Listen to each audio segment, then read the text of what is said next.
ಏನು ಮನು, ಮನೆಯೆಲ್ಲ ಚೆನ್ನಾಗಿ ಅಡ್ಜಸ್ಟ್ ಆಗೈತೆ? ಎಲ್ಲ ಸೆಟ್ ಆಗೈತಾ?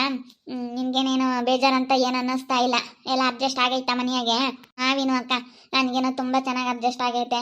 ಮತ್ತೇನೋ ಚೆನ್ನಾಗಿ ನೋಡ್ಕೊಂತಾರೆ, ತುಂಬ ಒಳ್ಳೆಯವರು. ಅವರು ಒಳ್ಳೆಯವರು. ಹೆಂಗೋ ನಮ್ಮ ಶಿವಾನಿ ಅತ್ತೆನೂ ನನಗೆ ಪುಣ್ಯ ಅತ್ತೆ ತುಂಬ ಸಹಾಯ ಮಾಡಿದ್ರು. ಅದಕ್ಕೆ ಬಂದು ಮಾತಾಡಿಸಿ ನಾನು ಅತ್ತೆ ಬರ್ರಿ ಅರಿಶಿನ ಕುಂಕುಮ ತೊಗೊಂಡು ಹೋಗಿರಂತೆ ಅಂತ ಅಂದೆ. ಅಯ್ಯೋ ಅವ್ರ ಈ ಥರ ಮಾಡಿ ಬರೋಕ್ಕಾಗಲ್ಲ ಅಂತೇಳಿ ಅಯ್ಯೋ ಕಳ್ತಂದಂಗೆ ಮಾತಾಡ್ಕೊಂಡು ಹೋದಂಗಾಯ್ತು. ಹೌದೇನು? ಹೆಂಗೋ ಬಿಡು. ಚೆನ್ನಾಗಿದ್ರೆ ಸಾಕು, ಸುಮ್ಮನೆ ಮಾತಾಡ್ಸ್ಕೊಂಡು ನೀನು ಚೆನ್ನಾಗಿರೋರ್ನೆಲ್ಲನ. ಅವ್ರು ಹೆಂಗೋನೋ ನೋಡಿ ಇಬ್ಬರು ಸೇರಿಕೊಂಡು ಅವರು ಭಾಳ ಒಳ್ಳೆಯವರು. ನಿಮ್ಮ ಅಮ್ಮ ಹಿಂಗೆ ಬುದ್ಧಿನೇ ಇಡ್ಸಲ್ಲ ಅವ್ಳಿಗೆ. ನಿಜವಾಗ್ಲೂ ನೀನು ಏನಾನ ಅಂತ ನಮ್ಮ ಅಮ್ಮ ಹಿಂಗೆ ಮಾತಾಡುತ್ತೆ ನೀವು ಅಕ್ಕ ಅಂತ ನನ್ನ ತಪ್ಪಾಗಿ ತಿಳ್ಕೊಂಡ್ರು ಪರವಾಗಿಲ್ಲ, ನಿಮ್ಮ ಅಮ್ಮನ ಬುದ್ಧಿನೇ ಇಡ್ಸೋದಿಲ್ಲ ಮಾನೋ ಅವ್ರಿಗೆ. ಅಯ್ಯೋ ನನಗೂ ಇಷ್ಟ ಆಗಲ್ಲ ವಿನು ಅಕ್ಕ ನಮ್ಮ ಅಮ್ಮನ ಬುದ್ಧಿ. ನಮ್ಮಮ್ಮ ಒಂಥರ ನಮ್ಮ ಮಾಡೋದು ನಮ್ಮ ಅಮ್ಮನಿಂದು ಒಂದೇ ಬುದ್ಧಿನೇ. ನನಗೆ ಅದಕ್ಕೆ ಇಷ್ಟನೇ ಆಗಲ್ಲ. ನಾನು ಹೆಂಗೋ ಬಿಡು, ಇವತ್ತು ಇಷ್ಟಪಟ್ಟವ್ರನ್ನಾಗಿ ನಾನು ಚೆನ್ನಾಗಿರ್ತೀನಿ, ಕಷ್ಟನೋ ಸುಖನೋ ಏನು ಬಂದರೂ ಅನುಭವಿಸ್ಕೊಂಡು ಇನ್ನು ನಾನು ಮರ್ತ್ಕೊಬಿಟ್ಟಿದ್ದೀನಿ ಬಿಡು. ಇನ್ನು ನನ್ನ ಪಾಡಿಗೆ ನಾನು ಅನುಭವಿಸ್ಕೊಂಡು ಏನೇ ಬರಲಿ ಅದನ್ನೆಲ್ಲ ಅನುಭವಿಸ್ಕೊಂಡು ನನ್ನ ಪಾಡಿಗೆ ನಾನು ಇದ್ಬಿಡ್ತೀನಿ. ಸಾಕಾಯಿತು, ಸಾಕಾಗಿತ್ತು ನನಗೆ. ಹೆಂಗೋ ನಮ್ಮ ಪುಣ್ಯ ಅತ್ತೆ ಶಿವಾನಿ ಅತ್ತೆ ಬಂದು ನಾನು ಮಾತಾಡ್ಸ್ಕೊಂಡು ಹೋದ್ರಲ್ಲ, ಸ್ವಲ್ಪ ಮನಸ್ಸಿಗೆ ಎಷ್ಟೋ ನನಗೆ ಸಮಾಧಾನ ಆಗಿ ಥರ ಏನು ನನಗೇನೇನು ಬೇಜಾರಿಲ್ಲ, ಚೆನ್ನಾಗಿದ್ದೀನ. ನಮ್ಮ ಅತ್ತೆನೂ ತುಂಬ ಚೆನ್ನಾಗಿ ನೋಡ್ಕೊಂತಾರ. ಭೂವಿ ತುಂಬ ಒಳ್ಳೆಯವರು. ನನಗೆ ಎಲ್ಲದಕ್ಕಿಂತ ಮುಖ್ಯ ಗಂಡ ತುಂಬ ಒಳ್ಳೆಯವರಲ್ಲ. ಗಂಡ ಒಳ್ಳೆಯವರಾದರೆ ಇನ್ನು ಹೆಣ್ಮಕ್ಳಿಗೆ ಇನ್ನೇನು ಬೇಕು ಹೇಳೋ ವಿನು ಅಕ್ಕ? ಹೌದು ಮಾನು, ಹೆಣ್ಮಕ್ಳಿಗೆ ಅದೇ ಬೇಕಾಗಿರೋದು. ಕಟ್ಕೊಂಡಿರೋ ಗಂಡ ಒಬ್ಬ ಒಳ್ಳೆಯವನಾಗ್ಬಿಟ್ರೆ ಇನ್ನೇನು ಬೇಡ. ಅವಳಿಗೆ ತುಂಬಾ ಧೈರ್ಯ ಇರುತ್ತೆ. ನೀನು ಅದಕ್ಕೆ ನೋಡು ತುಂಬ ಧೈರ್ಯವಾಗಿದೆಯಾ. ಹಿಂಗೆ ಚೆನ್ನಾಗಿತ್ಕೊಂಡು ಹೋಗಷ್ಟೇ. ಅವಳು ನನ್ನ ಕಣ್ಣೆದ್ರಿಗೆ ನೀನು ಹಾಳಾಗಿ ಹೋಗ್ತೀಯ, ನಾನು ಚೆನ್ನಾಗಿರ್ತೀನಿ, ನಮ್ಮಪ್ಪ ನಮ್ಮಮ್ಮ ನನಗೆ ಒಳ್ಳೆಯವ್ರಿಗೆ ಕೊಟ್ಟು ಮದುವೆ ಮಾಡ್ತಾರೆ ಅಂತೇಳಿ ಹಿಂಗೆಲ್ಲ ಮಾತಾಡ್ತಾಳೆ ವಿನು ಅಕ್ಕ. ಅಯ್ಯೋ ನನಗಂತೂ ತುಂಬ ಬೇಜಾರಾಗುತ್ತೆ. ಬೇಜಾರು ಮಾಡ್ಕೋಬೇಡ ಬಿಡು. ಶರತ್ ಮತ್ತು ಭುವನ್ ಇಬ್ರು ಒಂದಾಗವ್ರೆ. ಅದಕ್ಕೇನೆ ಅವಳಿಗೆ ಹೊಟ್ಟೆ ಉರಿ. ಅವರಿಬ್ರು ಅಲ್ಲಿ ಕುತ್ಕೊಂಡು ಮಾತಾಡ್ತಿದ್ರು, ನೋಡ್ತಿದ್ಲು ಹಂಗೇನೆ. ಹೆಂಗೆ ನೋಡ್ತಾ ಇದ್ಲು ಅಂದರೆ ಹಂಗೆ ಗುರಾಯಿಸ್ತಾ ಇದ್ಲು. ಹೌದೇನು? ಎಲ್ಲಿದ್ದಾರೆ? ಎಲ್ಲಿ ಕೂತ್ಕೊಂಡವ್ರೆ ಅವರಿಬ್ರು? ನಾನು ಮಾತಾಡಿಸ್ಬೇಕಕ್ಕ. ಇಲ್ಲಿ ಕೂತ್ಕೊಂಡವ್ರೆ, ಹಂಗೆ ಗುರಾಯಿಸ್ತಾಳೆ. ನೀನು ಇವಾಗ ಹೋಗಿ ಅವ್ರನ್ನಿಬ್ರು ಮಾತಾಡಿಸಿ ನೀನು ಅವ್ರಿಗೆ ಸರಿಯಾಗಿ ಹೇಳು. ಅವಳ ಮುಂದೆ ನೀವಿಬ್ರು ತುಂಬ ಚೆನ್ನಾಗಿರ್ಬೇಕು ಅಂತ. ಸ್ವಲ್ಪ ಭುವನ್ ನಾಚಿಕೆ ಇಟ್ಕೊತಾನೆ, ನನ್ನ ಎದುರಿಗೆ ನಿಂತ್ಕೊಂಡು ಮಾತಾಡಲ್ಲ ಮನೇಲಿ. ಅದಕ್ಕೇನೆ ಶರತ್ಗೂ ಭುವನ್ಗೆ ಇಬ್ಬರಿಗೂ ಹೇಳ್ತೀನಿ, ಆ ತನ್ವಿ ಎದುರಿಗೆ ಚೆನ್ನಾಗಿರ್ಬೇಕು ಅಂತೇಳಿ. ಚೆನ್ನಾಗಿರ್ಬೇಕು ಇವರಿಬ್ರು, ಮದುವೆ ಆಗಿ ಚೆನ್ನಾಗಿ ಇಟ್ಕೊಂಡು ಹೋಗ್ಬೇಕು. ನನಗೂ ಅದೇ ಇಷ್ಟನೇ ಅಕ್ಕ. ಇವರಿಬ್ರು ಚೆನ್ನಾಗಿರೋದೇ ನನಗೂ ಮುಖ್ಯ. ಅಣ್ಣ ತಮ್ಮಂದ್ರು ಇಬ್ರು ಚೆನ್ನಾಗಿ ಆದ್ರಲ್ಲ ಅಷ್ಟೇ ಸಾಕು. ಇಬ್ರು ಚೆನ್ನಾಗಿರ್ಬೇಕು ಇವರಿಬ್ರು. ಶರತ್ತು ಇವಾಗ ತುಂಬ ಚೆನ್ನಾಗಿ ಬುದ್ಧಿ ಕಲ್ತ್ಕೊಂಡವನೆ. ಅವನು ತುಂಬ ಒಳ್ಳೆಯವನಾಗವನೆ. ಹೌದು ಮಾನು, ಭಾಳ ಒಳ್ಳೆಯವನಾಗ್ಯವನೆ ಇವಾಗ. ಮೊದಲು ಕುಡಿಯೋದೆಲ್ಲ ಕಲ್ತಿದ್ದ, ಒಂಥರ ಕೇಣಿ ಮಾಡೋನು. ನಿಮ್ಮ ಅತ್ತೆ ಹತ್ರ ತುಂಬ ಒಂಥರ ದಿನ ಜಗಳ ಮಾಡೋ ಥರ ಇದು ಮಾಡೋನು. ಒಂಥರ ಬುದ್ಧಿ ಸರಿ ಇರಲಿಲ್ಲ. ಇವಾಗ ಒಳ್ಳೆ ಬುದ್ಧಿ ಕಲ್ತ್ಕೊಂಡವನೆ. ಇವರಿಬ್ರು ಚೆನ್ನಾಗಿರೋ ಹುಡುಗಿಯರನ್ನ ಮದುವೆ ಆಗಿ ಚೆನ್ನಾಗಿರ್ಬೇಕು. ಇಬ್ರು ಸಂತೋಷವಾಗಿ ಖುಷಿಯಾಗಿ ಚೆನ್ನಾಗಿ ಇನ್ನು ಮುಂದೆ ಬರಬೇಕು. ನನಗೆ ಅದೇ ಆಸೆ. ಆ ತನ್ವಿ ಮುಂದೆ ಚೆನ್ನಾಗಿರ್ಬೇಕು ಅನ್ನೋದೇ ನನಗೆ ಮುಖ್ಯ. ಚೆನ್ನಾಗಿರ್ತಾರೆ ಬಿಡು. ಅವಳಿಗಿರೋ ಅದೃಷ್ಟ ಇಲ್ಲ ನೋಡು. ಅವಳು ಇಬ್ರನ್ನ ಬಿಟ್ಟು ಇನ್ನು ಮೂರನೇವ್ರಿಗೆ ಎಲ್ಲಿ ಬೀಳ್ತಾಳೋ ಗೊತ್ತಿಲ್ಲ ಕಣೆ. ನನಗೆ ಹಂಗೆ ಅನ್ನಿಸ್ತೈತೆ ಮಾನು. 3 ಜನ ಇಬ್ರನ್ನ ಬಿಟ್ಟು ಮೂರನೇದಕ್ಕೆ ಎಲ್ಲಿ ಬೀಳ್ತಾಳೋ ಏನೋ ಅಂತ ಅನ್ನಿಸ್ತೈತೆ. ಒಳ್ಳೆ ಕೆಲಸ ಐತೆ ಕಣ. ನಾನು ಫಸ್ಟ್ ಕೆಲಸ ಮಾಡ್ತಾ ಇದ್ನಲ್ಲ, ಅಲ್ಲಿ ಒಳ್ಳೆ ಕೆಲಸ ಐತೆ. ಆದರೆ ಅಮ್ಮನೇ ಯಾಕೋ ಒಪ್ತಾ ಇಲ್ಲ. ದೂರ ಬರ, ಏನು ಬೇಡ ಬೇಡ ಅಂತ ಹೇಳ್ತಾ ಐತೆ. ಬೇಡ ಬಿಡು ಅಣ್ಣ, ಸುಮ್ಮನೆ ದೂರ ಬರ ಹೋಗಿ ಏನಕ್ಕೆ? ಕಡಿಮೆ ಸಂಬಳದಲ್ಲಿ ಇಲ್ಲೇನೆ ಮನೇಲಿ ನೆಮ್ಮದಿಗೆ ಇರ್ಬೋದು. ಏನು ಸುಮ್ಮನೆ ಯಾಕೆ ಅಷ್ಟೊಂದು ರಿಸ್ಕ್ ತಗೊಂಡು ನೀವು ದೂರ ಹೋಗಿ? ಇವ್ರಿಗೂ ಒಂಥರ ಗೊಂದಲ, ಚೆನ್ನಾಗಿರಲ್ಲ ಬಿಡು. ಇಲ್ಲೇ ಯಾವುದಾದ್ರೂ ಸಣ್ಣ ಪುಟ್ಟ ಕೆಲಸ ಮಾಡ್ಕೊಂಡು ಇಲ್ಲೇ ಇದ್ರಾಯ್ತು. ನೋಡೋಣ, ಇಬ್ಬರು ಸೇರಿ ಯಾವುದಾದ್ರೂ ಬಿಸ್ನೆಸ್ ಮಾಡೋದು ಏನಾದರೂ ಮಾಡೋಕ್ಕಾಗುತ್ತೆ. ನಾನು ಅದೇ ಥರ ಯೋಚನೆ ಮಾಡಿದ್ದೀನಿ ಶರತ್. ಯಾವುದಾದ್ರೂ ಬಿಸ್ನೆಸ್ ಮಾಡೋಣ, ಚೆನ್ನಾಗೆ ಆದರೆ ಸಾಕು ಅಂತ. ಬಿಸ್ನೆಸ್ ಮಾಡೋಕ್ಕೆ ಈಗ ಸ್ವಲ್ಪ ಯೋಚನೆ ಮಾಡ್ತಾ ಇದ್ದೀನಿ. ಮತ್ತು ಬಂಡವಾಳ ಹಾಕ್ಬಿಟ್ಟು ಏನಾದರೂ ಲಾಸ್ ಆದರೆ ಯಾಕೆ ಬೇಕಪ್ಪ ಅಂತ ಸ್ವಲ್ಪ ಯೋಚನೆ ಮಾಡ್ತಾ ಇದ್ದೀನಿ. ಆಗುತ್ತೋ ಬಿಡುತ್ತೋ ಬಿಸ್ನೆಸ್ ಮಾಡಿದ್ರೆ, ಹೆಂಗೆ ಏನು ಮಾಡೋಣ ಅಂತೇಳಿ ಸ್ವಲ್ಪ ಗೊಂದಲದಲ್ಲಿದ್ದೀನಿ. ಅದೆಲ್ಲ ಹೇಳೋಕ್ಕಾಗಲ್ಲ ಅಣ್ಣ, ಏನಾಗುತ್ತೆ ಅಂತ.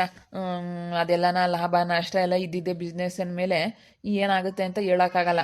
ಮುಂಚೆನೇ ಹೆದರ್ಕೋಬಾರ್ದು, ಧೈರ್ಯವಾಗೇ ಮಾಡ್ಬೇಕು ನಾವು. ಶರತ್, ಭುವನ್, ಇಲ್ಲೇನೋ ಮಾತಾಡ್ತಾ ಇದ್ದೀರಾ? ಅದಕ್ಕೆ ಇಲ್ಲಿಗೆ ಯಾಕೆ ಬರೋಕೋದ್ರಿ? ಅದಕ್ಕೆ ಏನು?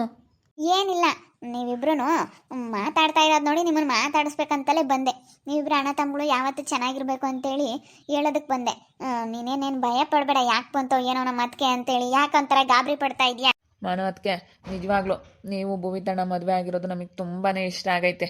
ಇಬ್ರದ್ದು ಜೋಡಿ ತುಂಬ ಚೆನ್ನಾಗೈತೆ. ನೀವು ತುಂಬ ಚೆನ್ನಾಗಿರಬೇಕು. ನೀವು ಇವತ್ತು ಆ ತನ್ವಿ ಮುಂದೆ ಚೆನ್ನಾಗಿರ್ಬೇಕು ಬಿಡಿ. ಅವಳು ನಿಮ್ಮ ಮೇಲೆ ಎಷ್ಟು ಇದು ಮಾಡ್ತಾ ಇದ್ದಾಳೆ ಅಂತ ನನಗೆ ತುಂಬ ಚೆನ್ನಾಗಿ ಗೊತ್ತು. ಭಾಳ ಒಂಥರ ನಿಮ್ಮ ಮೇಲೆ ಅವಳು ಕಣ್ಣಿಟ್ಟವಳೆ. ಅದಕ್ಕೆ ನೀವು ಚೆನ್ನಾಗಿರ್ಬೇಕು.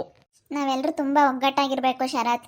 ನೀನು ಮತ್ತೆ ನಿಮ್ಮ ಅಣ್ಣ ಭುವಿತಣ್ಣ ಭುವನಣ್ಣ ನೀವೆಲ್ಲರೂ ಒಗ್ಗಟ್ಟಾಗಿರ್ಬೇಕು. ನೀವು 3 ಜನ ಅಣ್ಣ ತಮ್ಮಗಳು ತುಂಬ ಒಗ್ಗಟ್ಟಾಗಿರ್ಬೇಕು, ಚೆನ್ನಾಗಿರ್ಬೇಕು. ಆ ತನ್ವಿ ಮುಂದೆ ನೀವಿಬ್ರು ಒಳ್ಳೆ ಹುಡುಗಿನ ಮದುವೆ ಆಗಿ ನಿಮ್ಮ ಜೀವನ ಚೆನ್ನಾಗಿರೋ ಥರ ನೀವು ಮಾಡ್ಕೋಬೇಕು. ನೀವಿಬ್ರು ಯಾವಾಗಲೂ ಚೆನ್ನಾಗಿರ್ಬೇಕು, ಅದೇ ನನ್ನ ಆಸೆ. ಶರತ್ ನೀನು ಅಷ್ಟೇ ಒಳ್ಳೆ ಹುಡುಗಿನ ನೋಡಿ ಮದುವೆ ಆಗಬೇಕು.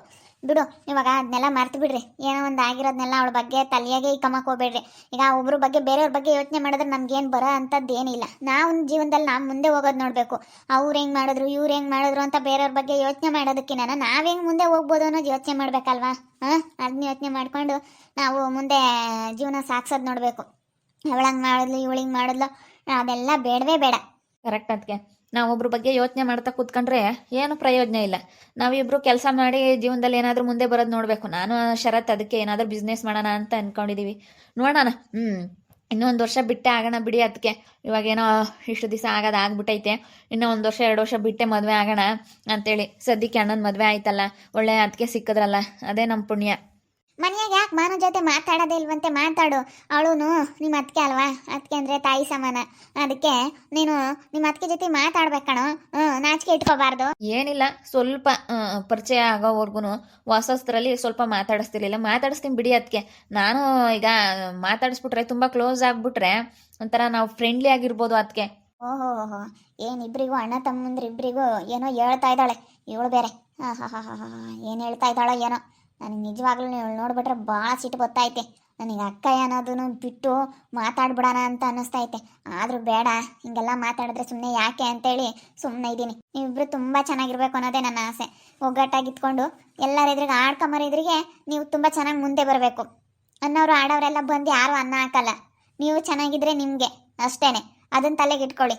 ನಾನು ಚೆನ್ನಾಗಿದ್ರೆ ನನಗೆ ಯಾರು ಕೊಡಲ್ಲ ಕಣೋ 1 ರೂಪಾಯಿನೂ. ಶರತ್ ಭುವನ್ ಹೇಳ್ತೀನಿ ನೋಡ್ರಿ, ನೀವಿಬ್ರು ತುಂಬ ಚೆನ್ನಾಗಿರ್ಬೇಕು. ಬಿಸ್ನೆಸ್ ಮಾಡಿ ಯಾವುದೇ ತಲೆ ಕೆಡಿಸ್ಕೊಬೇಡ. ಅದು ಏನಾಗುತ್ತೋ ಬಿಡುತ್ತೋ ಧೈರ್ಯವಾಗಿ ಮಾಡಬೇಕು. ಯಾವುದೇ ಆಗಲಿ ಧೈರ್ಯ ಮುಖ್ಯ. ಯಾವುದೇ ಒಂದು ಕೆಲಸ ಮಾಡೋಕ್ಕಾಗಲಿ ಧೈರ್ಯ ಮುಖ್ಯ. ಧೈರ್ಯವಾಗಿ ಮಾಡಿ ಮುಂದೆ ಬರ್ಬೇಕು ನೀವಿಬ್ರು ಅಷ್ಟೇ. ಯಾರು ಕೊಡಲ್ಲ ಹೇಳಿರ್ತೀನಿ. ಅನ್ನೋರು ಯಾರು ಬಂದು ಅನ್ನ ಹಾಕಲ್ಲ, ಆಡ್ಕೊಂಬರು ಯಾರು ಬಂದು ಅನ್ನ ಹಾಕಲ್ಲ. ಆಡ್ಕೊಂಬರ ಬಗ್ಗೆ ಅನ್ನೋರ ಬಗ್ಗೆ ಯಾರ ಬಗ್ಗೆನೂ ತಲೆ ಕೆಡಿಸ್ಕೊಬೇಡಿ. ಎಷ್ಟಾದರೂ 1000 ಅಂದ್ಲೇಳು ಮೋಸಗಾರರು ಮೋಸ ಮಾಡಿದ್ರು ಅಂತ ಎಷ್ಟಾದರೂ ಅನ್ಲಿ, ನಿಮ್ಮನ್ನ ತಲೆ ಕೆಡಿಸ್ಕೊಬೇಡ್ರಿ. ಅಂದಿದ್ದೇ ಒಂದಿನ ಒಳ್ಳೇದಾಗುತ್ತೆ ನಿಮಗೆ. ಹೇಳೋದು ನೋಡಿ ಹೆಂಗೆ ಹೇಳ್ತಾ ಇದ್ದಾಳೆ. ನಾನು ಬರ್ತಾ ಇರೋದು ನೋಡಿ ಆಡ್ಕೊಂಬರು ಯಾರು ಅನ್ನ ಹಾಕಲ್ಲ ಅಂತ ಹೇಳ್ತಾವಳೆ. ಹೆಂಗೆ ಮಾತಾಡ್ತಾಳೆ ನೋಡಿ ಅವಳು. ಇವಾಗ ಇಬ್ಬರು ಮೈದ್ನಗಳು ಮೈದ್ನಗಳಿಗೆ ಏನೋ ಹೇಳ್ತಾ ಇದ್ದಾಳೆ. ಇವರಿಬ್ಬರು ನನ್ನ ಕಣ್ಣೆದ್ರಿಗೆ ಹಾಳಾಗಿ ಹೋಗ್ಲಿಲ್ಲ ಅಂತಂದರೆ ನನ್ನ ಹೆಸರು ತನ್ವಿ ಅಂತ ಕರಿಬೇಡ್ರಿ. ನನ್ನ ಕಣ್ಣೆದ್ರಿಗೆ ಹಾಳಾಗಿ ಹೋಗ್ತಾರೆ ಇವರಿಬ್ರು. ಇವರಂತ ಅಣ್ಣ ತಮ್ಮಗಳು ಯಾವತ್ತೂ ಉದ್ಧಾರ ಆಗಲ್ಲ. ಇವಳು ಅಷ್ಟೇ. ಅಪ್ಪ ಅಮ್ಮ ಹಿಂಗೆ ಮನಸ್ಸಿಗೆ ನೋವು ಮಾಡಿ ಈ ರೀತಿ ಮಾಡೋಳಂದ್ರೆ ಇವಳು ಉದ್ಧಾರ ಆಗಲ್ಲ. ಅಣ್ಣ ತಮ್ಮಂದ್ರು ಒಗ್ಗಟ್ಟಾಗಿದ್ದರೆ 3ನೇವ್ರು ಯಾರೂ ಬರಲ್ಲ ಕಣೋ. ಅಣ್ಣ ತಮ್ಮಂದ್ರು ಯಾವಾಗಲೂ ಚೆನ್ನಾಗಿರ್ಬೇಕು ಒಗ್ಗಟ್ಟಾಗಿ. 3ನೇವ್ರಿಗೆ ಜಾಗ ಕೊಡಬಾರ್ದು ಯಾವತ್ತು ಯಾವುದೊಂದು ವಿಷಯದಲ್ಲೇ ಆಗಿರ್ಬೋದು. ನಾನು ಭುವನಣ್ಣನ ಮಾತಾಡಿಸ್ಕೊಂಡು ಅದಕ್ಕೆ ನಾನು ಚೆನ್ನಾಗಿರೋದು. ಏನೋ ನಾನು ಮಾಡಿರೋದು ತಪ್ಪಾಯಿತು. ಇಷ್ಟು ದಿವಸ ನಾವೊಂದು ಮಾತಾಡಿರ್ಬೋದು, ಅವ್ರೊಂದು ಮಾತಾಡಿರ್ಬೋದು, ಜಗಳ ಮಾಡ್ಕೊಂಡಿರ್ಬೋದು. ಅದನ್ನೆಲ್ಲ ಮರೆತು ಚೆನ್ನಾಗಿರ್ಬೇಕಂತ ಅಂದ್ಕೊಂಡಿದ್ದೀವಿ. ಅದಕ್ಕೆ ಚೆನ್ನಾಗಿರ್ತೀವಿ. ಅದಕ್ಕೆ ನೀವು ಇಷ್ಟು ನಮಗೆ ಒಳ್ಳೆ ಮಾತು ಹೇಳಿದ್ರಲ್ಲ, ನಿಜವಾಗ್ಲೂ ನಮಗೆ ತುಂಬ ಖುಷಿ ಆಯಿತು ನನಗಂತೂ. ಅದಕ್ಕೆ ಅಂತೆ ಅದಕ್ಕೆ ಸೀಮೆಗಿಲ್ದವಳ ಅದಕ್ಕೆ. ಅಲ್ಲ ಇವಳು ನೋಡಿ ತಂಗಿ ಅನ್ನೋದು ಒಂದು ಸ್ವಲ್ಪನೂ ಪ್ರೀತಿ ಇಲ್ವಲ್ಲ ಇವಳಿಗೆ. ನೀವಿಬ್ರು ಏನಾದರೂ ಅಂದ್ಕೊಳ್ರಪ್ಪ, ತಂಗಿ ಅನ್ನೋದು ಮನಸ್ಸಲ್ಲೇ ಪ್ರೀತಿ ಇಲ್ಲ, ಏನು ನಾಟಕ ಆಡ್ತಾ ಇದ್ದಾರೆ ಏನೋ ತಂಗಿ ಅನ್ನೋದು ಮನಸ್ಸನ್ನ ಪ್ರೀತಿ ಇಟ್ಕೊಂಡು ಅಂತ ಅಂದ್ಕೊಂಡಿರ್ಬೋದು. ಆದರೆ ನನಗೆ ತಂಗಿ ಅಂತ ಯಾವತ್ತೂ ಅವಳ ಮೇಲೆ ನನಗೆ ಪ್ರೀತಿನೇ ಇಲ್ಲ. ಅವಳು ಯಾಕಂದರೆ ಅಷ್ಟು ನನಗೆ ಒಂಥರ ಇದು ಮಾಡಿದ್ದಾಳೆ. ನನ್ನ ಹಿಂಗೆ ಈ ರೀತಿ ಏನೆಲ್ಲ ಮಾತಾಡಿದಾಳೆ ಅದನ್ನೆಲ್ಲ ಹೇಳ್ಬಾರ್ದು. ನನಗೆ ತುಂಬ ಬೇಜಾರಾಗ್ಬಿಟ್ಟೈತೆ ಅವಳ ಮೇಲೆ. ನೀವಿಬ್ರು ಇವಾಗ ನನಗೇನು ಅವಳದ್ದೇನು ನನಗೆ ಮುಖ್ಯ ಅಲ್ಲ. ನನಗೆ ನನ್ನ ಗಂಡ, ನನ್ನ ಮೈದ್ನ, ನಮ್ಮ ಮನೇಲಿ ನಮ್ಮ ಅತ್ತೆ, ನಮ್ಮ ಮಾವ, ನಮ್ಮ ಅಜ್ಜಿ, ನಮ್ಮ ತಾತ ಮುಖ್ಯ ಅಷ್ಟೇ. ಬೇರೆಯವ್ರು ಯಾರು ನನಗೆ ಮುಖ್ಯ ಅಲ್ಲ. ನಮ್ಮ ಮನೇಲಿ ಎಲ್ಲರೂ ನಾವು ಚೆನ್ನಾಗಿರಬೇಕು. ನಾವು ಚೆನ್ನಾಗಿದ್ರೆ ಎಲ್ಲ ಒಳ್ಳೇದಾಗುತ್ತೆ. ಎಲ್ಲರೂ ನಾವು ಒಗ್ಗಟ್ಟಾಗಿರಬೇಕು. ಮನೇಲೆಲ್ಲ ಹೊಂದಾಣಿಕೆಯಿಂದ ಇದ್ದರೆ ಎಲ್ಲ ಒಳ್ಳೇದಾಗುತ್ತೆ. ಫಸ್ಟ್ ಮನೆಯಲ್ಲಿ ಹೊಂದಾಣಿಕೆ ಮುಖ್ಯ. ಅದಕ್ಕೆ ಕಣೋ ಭವನ್, ನಾವು ಹೊಂದಾಣಿಕೆಯಿಂದ ಇರಬೇಕು. ಎಲ್ಲರೂ ಒಬ್ರಿಗೊಬ್ರು ಹೇಳ್ದಂಗೆ ಕೇಳಿಕೊಂಡು ಅರ್ಥ ಮಾಡಿಕೊಂಡು ಮನೇಲಿ ಜಗಳ ಕಿತ್ತಾಟ ಇದೆಲ್ಲ ಯಾವುದೂ ಇಲ್ಲ ಅಂದರೆ ನಿಜವಾಗ್ಲೂ ನಾವು ತುಂಬ ಚೆನ್ನಾಗಿ ಮುಂದೆ ಹೋಗ್ತೀವಿ. ನೀನು ಮುಂದೆ ಹೋದ್ರು ಅಷ್ಟೇ, ನನ್ನ ಗಂಡ ಆದರೂ ಅಷ್ಟೇ, ಎಲ್ಲ ಒಟ್ಟಿನಲ್ಲಿ ಒಗ್ಗಟ್ಟಾಗಿರ್ಬೇಕು. ನಿಮ್ಮ 3 ಜನ ಒಂದೇ 3 ದೇಹ ಒಂದೇ ಜೀವನ ಥರ ಇರಬೇಕು. ನನಗೆ ಅದೇ ಇಷ್ಟ ಅಷ್ಟೇ. ಈಗ ನಾನು ನನ್ನ ಗಂಡಗೆ ಹೇಳಿರೋದು ಅದೇ. ನೀವೇನು ಮಾಡ್ತಿರೋ ಗೊತ್ತಿಲ್ಲ. ಒಬ್ರಿಗೆ ಮೋಸ ಮಾಡಿಬಿಡ್ರಿ, ಒಬ್ರಿಗೆ ಅನ್ಯಾಯ ಮಾಡಬೇಡಿ. ಕಷ್ಟಪಟ್ಟು ದುಡ್ದು ಮುಂದೆ ಬರ್ರಿ. ಅಷ್ಟೇ, ಎಲ್ಲರೂ ಹೊಂದಾಣಿಕೆಯಿಂದ ಚೆನ್ನಾಗಿರೋಣ ಅಂತಲೇ ಹೇಳಿರೋದು. ನೀನು ಅಷ್ಟೇ ಕಣ ಶರತ್, ಒಂದು ಬರಲಿ ಒಂದು ಹೋಗ್ಲಿ, ಅಣ್ಣವ್ರ ಮಾತು ಕೇಳ್ಕೊಂಡು ಚೆನ್ನಾಗಿ ಇತ್ಕೊಂಡು ಹೋಗೋದು ಕಲಿ ಅಷ್ಟೇನೆ. ನಾವು ಚೆನ್ನಾಗಿದ್ರೆ ಯಾರು ಏನು ಮಾಡೋಕ್ಕಾಗಲ್ಲ. ನೋಡೋದ್ರಲ್ಲ ವೀಕ್ಷಕರೇ, ಶರತ್ ಮತ್ತು ಭುವನ್ಗೆ ಇಬ್ಬರಿಗೂ ನಾನು ಧೈರ್ಯ ಹೇಳಿ ನೀವಿಬ್ಬರು ಚೆನ್ನಾಗಿರಬೇಕು ಅಂತ ಹೇಳಿ ನಾವೆಲ್ಲ ಮಾತಾಡ್ತಾ ಇದ್ದೀವಿ. ತನ್ವಿ ನೋಡಿದ್ಲು. ತನ್ವಿ ಬಗ್ಗೆ ನಿಮಗೆ ಪ್ರೀತಿ ಇಲ್ವಾ ತಂಗಿ ಬಗ್ಗೆ ಅಂತ ಹೇಳಿ ಕೇಳ್ಬೋದು. ಆದರೆ ನನಗೆ ಅವಳ ಮೇಲೆ ತುಂಬಾ ಸಿಟ್ಟೈತೆ, ತುಂಬ ಬೇಜಾರಾಗ್ಬಿಟ್ಟೈತೆ ಅವಳ ಮೇಲೆ. ನನಗೆ ನನ್ನ ಮೈದನ ಚೆನ್ನಾಗಿರಬೇಕು, ನನ್ನ ಮೈದನಗಳು ಅನ್ನೋದು ನನ್ನ ಆಸೆ. ಇವರಿಬ್ಬರು ನನ್ನ ಮೈದನಗಳು ಆಗಬೇಕಲ್ಲ, ಅದಕ್ಕೆ ನೀವಿಬ್ಬರು ಚೆನ್ನಾಗಿರಬೇಕು ಅನ್ನೋದು ನನ್ನ ಆಸೆ ಅಂತೇಳಿ ಅವ್ರ ಹತ್ರ ಎಲ್ಲ ಮಾತಾಡ್ತಾ ಇದ್ದೆ. ಅವರಿಬ್ಬರಿಗೂ ಧೈರ್ಯ ಹೇಳಿದೆ, ಅವರಿಬ್ಬರನ್ನು ಮಾತಾಡಿಸ್ದೆ. ನಿಜವಾಗ್ಲೂ ಇವಾಗ ಒಂಥರ ನನಗೇನೋ ಸಮಾಧಾನ ಆಯಿತು, ಖುಷಿ ಆಯಿತು. ನೋಡ್ತಾ ಇರಿ ಏನೇನಾಗ್ಬೋದು ಅಂತ ಹೇಳಿ ಮುಂದಿನ ಭಾಗದಲ್ಲಿ ನೋಡ್ತಾ ಇರಿ. ಹಾಗೆ ವಿಡಿಯೋ ಬಗ್ಗೆ ನಿಮ್ಮ ಒಬ್ಬರನ್ನ ಕಮೆಂಟ್ ಮಾಡಿರಿ. ಹಾಗೆ ವಿಡಿಯೋ ಎಷ್ಟಾಗಿದ್ದರೆ ಲೈಕ್ ಮಾಡಿ, ಶೇರ್ ಮಾಡಿ. ಇನ್ನು ಯಾರ್ಯಾರು ನಮ್ಮ ಚಾನಲ್ ಸಬ್ಸ್ಕ್ರೈಬ್ ಮಾಡ್ಕೊಂಡಿಲ್ಲ ತಪ್ಪದೆ ಕೂಡಲೇ ಸಬ್ಸ್ಕ್ರೈಬ್ ಮಾಡ್ಕೊಳ್ಳಿ. ಓಕೆ ವೀಕ್ಷಕರೇ, ಧನ್ಯವಾದಗಳು.